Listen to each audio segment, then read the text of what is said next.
لقاء أصبح فيه أعضاء اجتمعوا ونريد أن نتحدث ما هي المواضيع التي تشغل الشباب لا جي سي إي. تعريف مقتضب على لا جي سي إي. أنور هو شيخنا في هذه الجمعية سيقدم لنا تعريف، وكذلك بعدها كلمة لرئيسة الجمعية فرع تمارة والأعضاء، ثم يعني العضو الجديد بالجمعية والشراكة إن شاء الله القادمة بين الغرفة الفتية فرع تمارة وإعادة بسمة فاس، لعلنا نعيد البسمة كذلك الغرفة الفتية بمدينة فاس إن شاء الله في القادم. سيدي أنور يعيش. السلام عليكم ورحمة الله تعالى وبركاته، كيف حالكم؟ أتمنى تكونوا بخير على خير، أموركم كله مزيانة. فلا جون شومبر انترناسيونال ولا الغرفة الفتية العالمية هي منظمة دولية تأسست في 1915 في الولايات المتحدة الأمريكية، وعندها تقريبا فروع في جميع بلدان العالم، تقريبا 100 فرع في العالم ولا 100 بلد في العالم. الغرفة الفتية تهتم أولا بواحد التطوير إيجابي وبالتغيير الإيجابي ديال المجتمعات وخاصة ديال الفرد. هادشي علاش تتميز بأنها عندها لي فورماسيون، عندها دي بول اللي تيخليو الشباب يتطور في ذاته ويتطور في حياته العملية وحتى حياته المهنية، وحتى الشراكات التجارية ما بين الأعضاء حتى هي تيعملوا عليها في المنظمات الغرفة في المنظمة الدولية أو في الغرفة الفتية ولا لا جون شومبر انترناسيونال. لكن السؤال اللي تيطرح نفسه، علاش انا جو اونتري اون اسوسياسيون، علاش انا غادي نشارك في واحد الجمعيه؟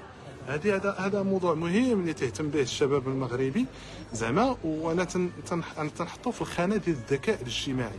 كما تعرفوا كاين بزاف ديال الذكاءات، ومن اهم الذكاءات هو الذكاء الاجتماعي. الذكاء الاجتماعي هو يكون عندك ان ريزو، وهذا الريزو هذا ماشي بالضروره انت تستافد منه ولا هو يستافد منك، يكون ان ايشونج اجتماعي، حيت الانسان ما يمكنش يعيش بوحده، ضروري خصو يعيش مع اخر. وهاد القضيه هذه تتخلي بان الانسان تتفاعل مع الاخر. التفاعل عنده بزاف ديال المستويات، كاين تفاعل مهني، تفاعل اسري، تفاعل اجتماعي، تفاعل نفسي، بزاف ديال التفاعلات. حنا تنهضروا خاصه في التفاعل الاجتماعي، يعني ان الانسان تيطرح الافكار ديالو الاخر، والاخر تعطي الافكار ديالو، تولد من هذه الافكار فكره جديده. لذلك في لا جون شومبر انترناسيونال الغرفه الفتيه العالميه ولنا تندعي الشباب اللي تتابعوا صفحه الدكتور ربيع الادريسي بانهم ينخرطوا في هذه الجمعيه خاصه في مدينه الرباط، ويجوا يشاركوا معنا بالفطور هذا الرائع. فطور صحي اللي الان كاين في مدينه الرباط في جنان، في فيلا جنان، باش يتعرفوا على الجمعيه واننا يتعرفوا كيفاش يكونوا فاعلين ايجابيين. اول حاجه عن طريق لا فورماسيون، الغرفه الفتيه العالميه تسمح للاعضاء ديالها يتكونوا في مواضيع عديده، خاصه مواضيع ديال التنميه الذاتيه. كما تعرفوا الاهميه ديال التنميه الذاتيه شي حاجه اللي ولات ضروريه في المجتمعات. معنا ايضا الاستاذ ربيع الادريسي اللي هو الدكتور ومعلم و بارمي لي غران بروفيسور ديال لو تياتر في لو موند اونتي. لي كونفيرونس ديالو راه تقريبا بارتو افيك واحد لابروش اكاديميك وايضا فنيه، واللي تخلي الانسان انه المسرح مهم. علاش مهم؟ لاي شريحه ديال المجتمع، سواء في الخدمه، سواء الموظفين، سواء الواحد اللي تيقرا، باش يقدر يقدم نفسه ويكون عنده ذكاء اجتماعي، يقدم نفسه للاخر، يقول له تكلم لكي نعرفك، كما يقول الدكتور مازن الشريف. هذا التكلم لكي نعرفك تجيب واحد المهن وواحد التطورات اللي ما يمكنش ديرها غير بوحدك، ضروري خص تكون واحد الجمعيه ولا تكون واحد الجروب ديال الناس اللي غادي يعطيوك هاد المؤهلات اللي غادي تقدر تنميها في راسك. ما كاين ما احسن من جمعيه دوليه ومغربيه عندها بزاف ديال الاعضاء زعما تيبغيو بعضياتهم وباغيين يطوروا في بعضياتهم اخويا وتيخلوا نفوسهم يتطوروا جماعيا.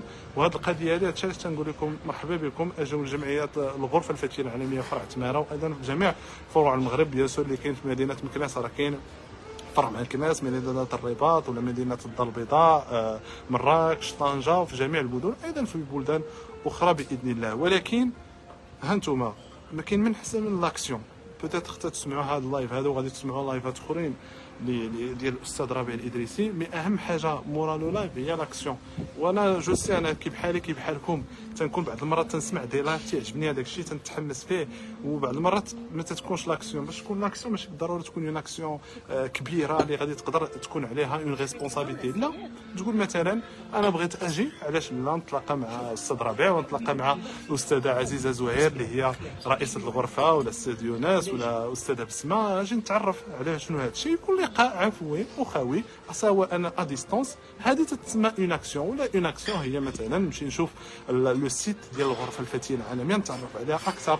ولا اون اكسيون كاينه التنميه الذاتيه. شنو هي التنميه الذاتيه؟ تكون اون اكسيون بشويه بتدرج بتدرج بتدرج حتى توصل. وهذه هي كانت التجربه انا ديالي ديال الغرفه الفتيه العالميه، باش سمعت عليها قلت واو زوينه هذه الغرفه، هذه السميه هذه تنعرف عليها اكثر ونتعرف على الاعضاء اكثر. دخلت لو سيت ديالها، بان لي الرئيس، صيفط له ميل باش تعرفوا انتم اكسيون مورا اكسيون.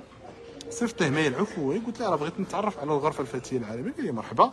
المره الاولى ما تلاقيناش، المره الثانيه ما تلاقيناش، المره الثالثه. هادشي علاش كان الاصرار هو مهم في حقه في حياتنا اليوميه. اصرار مهم، انما من بعد جا من واحد الريزولتا هو تكونت بزاف ديال المجالات وتعرف على بزاف ديال الناس.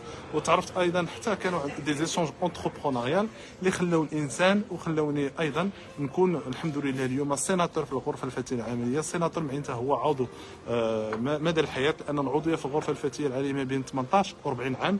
لي سيناتور هما اللي تيكونوا قدموا واحد الخدمه كبيره للغرفه الفتيه العالميه والمجتمع ديالهم، تعطاهم الشهاده ديال السيناتور اللي تولي عضو افي في الغرفه الفتيه العالميه.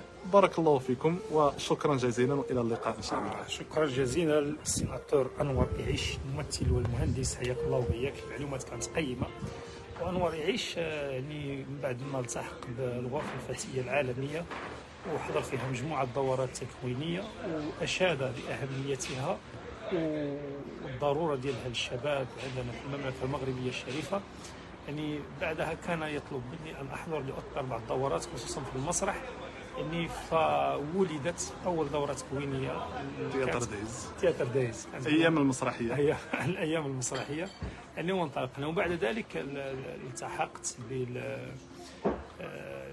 بالغرفه الفتيه كعضو، وأطرت مجموعة من الدورات بالخصوص التي تخص المسرح أو إحياء بعض الأيام العالمية كالبيئة. بيئة داي يوم الأرض، وكنا درنا فيها مسرحية في المكتبة الوطنية. كانت مسرح الشارع من إخراج سيدي ربيع الإدريسي، وأنا كنت ممثل في هذا الجانب هذا. مزيان نوريهم التصاور في هذا. أنا كانت عندي واحد التصويرة في هذا المجال باش نوريهم اهميه المسرح بالنسبه للانسان.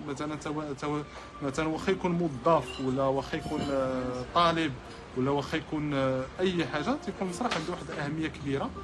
انا في ذيك الفتره كانوا معنا موظفين في قطاع خاص او في الدوله، وكذلك كانوا يحضروا معنا الدورات التكوينيه. هنا غادي تشوفوا، انا غادي نقربها، خليك في مكانك. هذا انور يعيش باللباس مسرحيه الشارع، ومعه صديقي تلميذي اخي الياس، رجل رائع مبدع ان شاء الله. وربيع في الوسط. ايوه هذه كانت ايرث داي، كان يوم خاص مثلا. ايوه هذا مسرح الشارع. هذا مشهد المشاهد. مشهد المشاهد تيخليك بانك يكون عندك ثقه في النفس. هو السيد عطينا ربيع ايرث داي باننا تندافع على الارض. انسان بدوي بالصيت تدافع على الارض ديالو، تدافع على الارض بالنسبه للبشريه جمعاء. كانت واحد المسرحيه رائعه. اذا ومن الناس يشاهدوا المسرحيه، ومنها كنا تعريف على اهميه الارض في هذا الجانب هذا عن طريق المسرحيه. وحنا اعضاء اللي مثلنا فيها، وبفضل سيدي ربيع تعلمنا بعض زعما. انا كنت ايضا تلميذ في لاتوليه تياترال ديال سيدي ربيع مده 4 سنوات.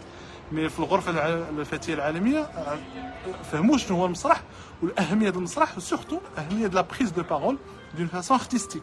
كيفاش توصل الكلمه ديالك والفكره ديالك بطريقه فنيه اللي يقدر الانسان يسمعها وباللغه اللي يفهمها جميع الناس. انت ماشي بالضروره كلمه تكون مفهومه عند الجميع باش يفهمها. كيخاص لغه، وما كاين ما احسن من لغات الفن، لان هي اللغه المفهومه من الانسان يا جماعه. احسنتم حبيبي انور. يعني ومن ثم التحقنا بالغرفه الفتيه، وكانت لنا دورات تكوينيه قويه جدا. صوره اخرى هذه خصنا نشوفوها. هذه صوره اخرى في الغرفه الفتيه العالميه في 2012، وكنا هذه في الجمع العام 2012 درنا مسرحيه. هذه كانت معنا ليلى شكيب، صراحه من اخراج ربيع الادريسي. كانت في فوالا هذه مسرحيه اخرى. هذو كلهم اعضاء ديال الغرفه الفتيه العالميه، فيهم موظفين، فيهم رؤساء شركات، فيهم يعني طلبه، فيهم ناس من جميع فئات المجتمع اللي تيخليو يعرفوا الغرفه الفتيه العالميه في 2012 عن طريق مسرحيه اونسي بريزونطاسيون، معناتها التياتر او سيرفيس دو ديفلوبمون بيرسونيل اي دو ديفلوبمون دورابل. وكانت الشعار ديالنا انذاك نحن هو حولنا محترف الفن التنميه، باعتبار ان التنميه لا يمكن ان تحدث الا من دون فن، والفن الذي تكون له وظيفه. انا ما اسميته بالفن الوظيفي اقتباسا من علم الجمال الوظيفي من موسوعه البرهان للدكتور الشيخ مازن الشريف.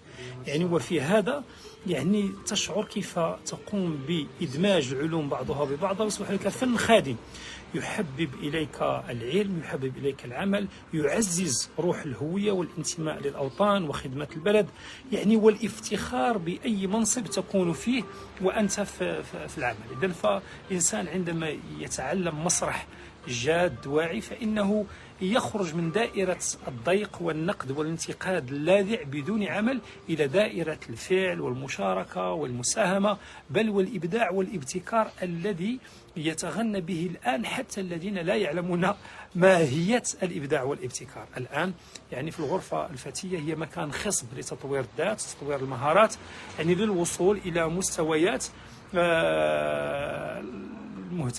السيدة لطيفة شكري يعني تواصلي معنا، مرحبا بك إن شاء الله من أي مدينة أنت. رقمي في الواتساب سأضعه هنا وممكن على الميسنجر. يعني سنقدم دورات تكوينية في المسرح في تيمات مختلفة، يعني حتى تحويل المقرر الدراسي إلى مسرح. يعني الأساتذة المعلمين سنقدم مسرح مدرسي، كيف تشتغل على تحويل المقرر الدراسي إلى نص مسرحي بقواعد عالمية، ومن ثم تقديمه بأداء فيه مجموعة من الذكاءات، على رأسها الذكاء الكلامي والذكاء العاطفي الذي يجعل التلميذ ينخرط ويتخيل ويقدم ويتفاعل، مما يجعله أستاذا في ذلك الدرس بعد إنهائه التمارين المسرحية، ولا يشعر بالملل وتكون له ذاكرة قوية. وهذا يصلح في المهارات اللينة أو السوفت سكيلز.